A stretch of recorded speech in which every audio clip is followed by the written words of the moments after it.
నేను ధర్మారం మండలం crime news రిపోర్టర్గా పనిచేస్తున్నాను. నేను ఏదైనా కూడా వార్తలు రాస్తే దానిపైన దుండగుల రూపంలో కాంగ్రెస్ కార్యకర్తలు నా మీద పదే పదే దాడి చేయడం జరుగుతుంది. గత సంవత్సరం నుండి కూడా నేను ఈ వేధింపులకు గురవుతున్నా.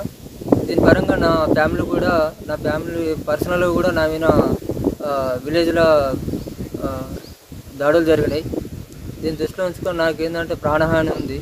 దీని పరంగా ప్రభుత్వం దీనిపైన చర్యలు తీసుకోవాలి. అంటే నాకు తెలిసి ప్రభుత్వమే చేపిస్తుంది హత్యా ప్రయత్నాలు అనేది నాకు అనుమానం ఉంది. దీంతో స్థానిక మంత్రి గారు ఖచ్చితంగా స్పందించాలని కోరుకుంటున్నాను.